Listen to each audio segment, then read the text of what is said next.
Oi pessoal, tudo bem? Hoje eu vim aqui falar para vocês a respeito de uma doença muito pouco conhecida, até mesmo alguns profissionais da área da saúde, né, principalmente fisioterapeuta, não encontraram, a não ser que estudaram na faculdade, não encontraram em estúdio, em consultório, paciente com esse caso e não tiveram a oportunidade de analisar um exame e de tratar uma pessoa com essa patologia, tá? Hoje eu vou falar para vocês da espondilite anquilosante, vulgo coluna e bambu, tá? É muito interessante esse assunto por não ser uma coisa muito, vista, muito falada. Para você, profissional da área da saúde, principalmente fisioterapeutas, como para você também, aluno, paciente, ou que tenha alguém na família com esse caso ou conhecidos, tá, em seu meio. Então vamos lá. A espondilite anquilosante ou coluna e bambu, ela é difícil de se ver, mas vocês com certeza já viram, quando se vê, esse estágio, a pessoa já é mais velha, porque já está um quadro bem avançado, de vocês estarem na rua e ver algum senhorzinho ou uma senhorinha, mais homens, mulheres, eu particularmente vi uma vez só, bem com a coluna arcada. Parece que a pessoa ela anda tão encurvada que parece que ela vai cair de cabeça no chão, parece que ela vai bicar o chão. Então essa é a coluna bambu. A gente chama de coluna e bambu por causa do envergamento. O bambu não enverga, não fica assim. É a mesma coisa da coluna da pessoa, tá? O que caracteriza essa coluna e bambu? É o anquilosamento de vértebra com vértebra. A fundição de vértebra com vértebra. Então, como eu já expliquei antes, e vou frisar de novo, você pensa que a coluna, ela tem a vértebra, A gente tem como se fosse uma geleinha, que é o disco, que ele absorve o impacto, ele nutre, Ele é o processo de absorção de impacto da coluna. E ele sempre tem que estar bem hidratadinho, tá, gente? Lembrando que é muita água, exercício com impacto bom, tá? Vitamina D também ajuda bastante, um cálcio bom. Então temos a vértebra, esse disquinho e a vértebra, ok? Quando você pega um exame de uma pessoa com desgaste do disco, a gente vê que o disco, o normal dele é ser branquinho, porque a maior parte de constituição dele é água. Então ele tem que estar branquinho, Pessoas que não são sedentárias ou fazem exercício de alto impacto, como crossfit ou, enfim, vôlei, que tem alguns... futebol que tem impactos que não são tão bons, pode ter o desgaste acelerado, tá? Mas quando tem o desgaste acelerado, a gente vê a redução do espaço, porque o disco ele diminui o tamanho, a amplitude dele devido a essa desnutrição, e a gente tem a aproximação de vértebra com vértebra. Só que quando a vértebra se aproxima e tem um impacto, em si, começa a crescer ossinhos do lado, que são as espiculoses, como se fossem umas pontinhas de osso, que pode coincidir de encontrar com o osso de baixo e forma como se fosse uma bicadinha assim, que isso é o famoso bico de papagaio, tá? As protusões. Só que a espondilite, ela é mais séria que isso, que a gente tem a produção, de massa óssea, só que a gente tem o desgaste quase por completo da articulação, então é como se eu fundisse uma vértebra com a outra, ela anquilosa uma vértebra com a outra. De começo a gente percebe um anquilosamento, de mediações laterais, que funde, as extremidades laterais. Com a idade, com o passar dos anos, a gente vê o fundimento por completo, que é onde que vocês olham essas pessoas que se encurvam. Por que se dá o encurvamento? Porque não tem para onde mais a coluna se estruturar. Se eu tô fundido, todo o impacto meu, eu não tenho absorção, então não tem mais para onde ir, porque eu tô gerando força aqui, eu tô gerando pressão aqui, então não tem para onde ir. Então o que eu vou fazendo com a minha coluna? Vai encurvando, ela vai dobrando como uma forma compensatória, tá?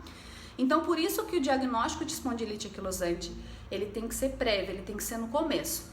Hoje em dia a gente já tem tratamentos para espondilite anquilosante. Se descoberto no começo, a gente consegue até mesmo cessar a evolução, retroceder,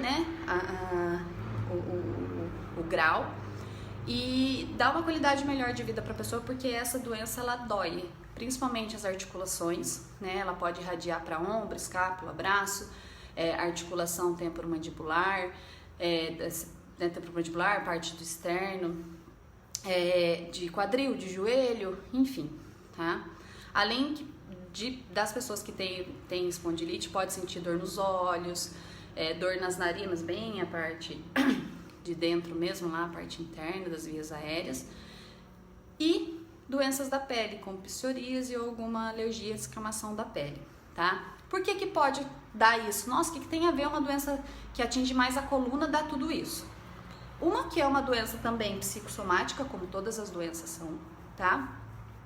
E outra que ela é uma doença do tecido conjuntivo.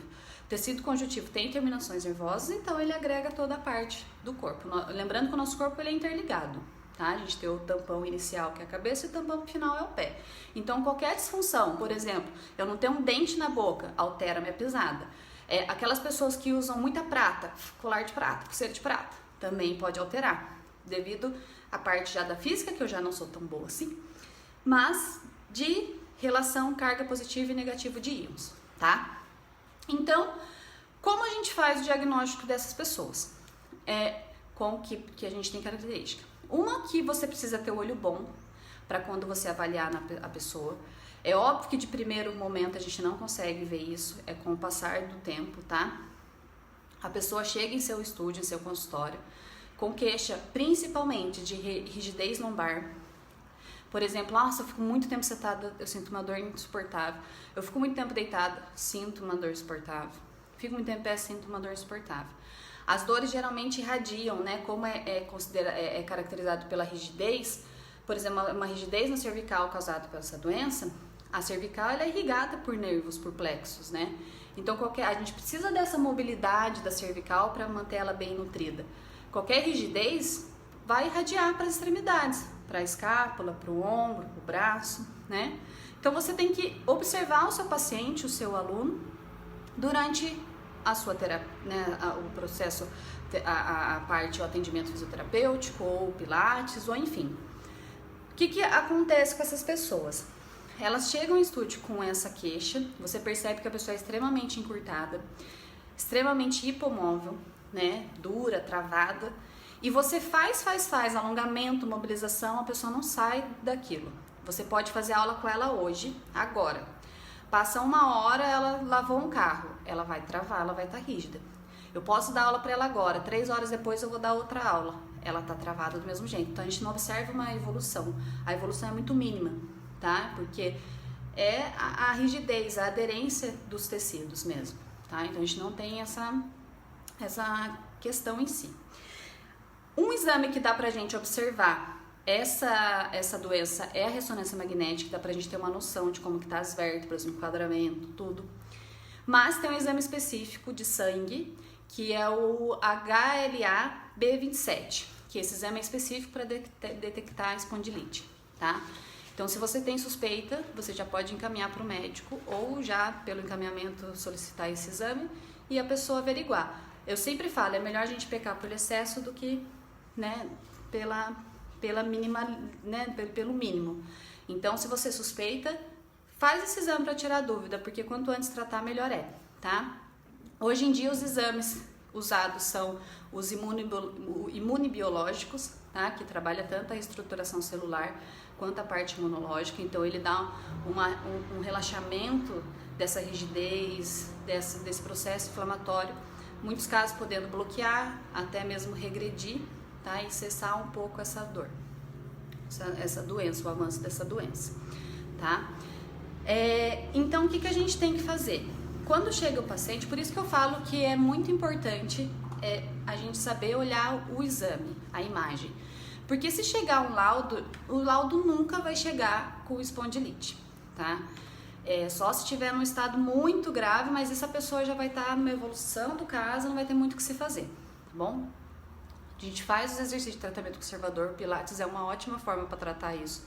Tem a fisioterapia convencional também, que é hidroterapia. Tem vários recursos que dá pra gente trabalhar com uma pessoa que tem esse tipo de doença, tá bom? Bastante exercício com impacto bom, bastante água, ter o cálcio bem na taxa, né, correta, vitamina D, B. Então é tudo um conjunto que tem que estar bem linkado para estar tendo esse bom funcionamento, tá bom? Eu vou mostrar agora para vocês um exame de um paciente. Ó, isso aqui é um exame da cervical, né? Então a gente tem o cerebelo e a gente tem a coluna cervical, tá? A gente percebe que estruturalmente para uma pessoa de 24 anos é uma coluna bem, digamos, desgastada, bem ruinzinha assim, tá bom? É o que eu falo para meus alunos. Hoje em dia não tem mais idade, eu posso pegar uma coluna de 70 anos e tá muito melhor que uma de 20. Eu tenho alunos com 15, 16 anos que tem uma coluna pior do que pacientes meus que têm 78 anos, tá? Então, questão de idade hoje em dia não é referência para nada. A pessoa pode ser nova e ter muito mais dores que uma pessoa mais velha, muito mais problemas, tá? Então a gente olha o exame aqui, ó, vou colocar bem pertinho. A gente vê principalmente nessa faixa superior, ó, entre as primeiras vértebras cervicais, o desgaste bem acentuado do disco, tá bem preto, apesar da densidade dele tá numa densidade boa, mas lembrando que é uma pessoa de 24 anos, tá? Só que a gente vê, vou falar aqui, tá? O arretamento, né? Não sei se existe essa palavra, mas é como se eu pegasse uma régua e passasse. Então, ó, aqui principalmente, que aqui não dá pra ver tanto por causa as primeiras vértebras cervicais, elas não são muito bem desenhadas, elas são meio como que eu posso falar? Assimétricas. Então não dá pra ver bem essa reta que eu falei pra vocês, mas aqui embaixo já dá pra ver, ó. Então você vê, aqui esse exame tá melhor, essa imagem.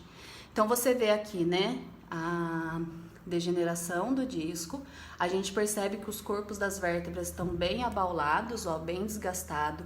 Tem uma redução de massa óssea nos corpos das vértebras, que você vê que tá bem esbranquiçadinho.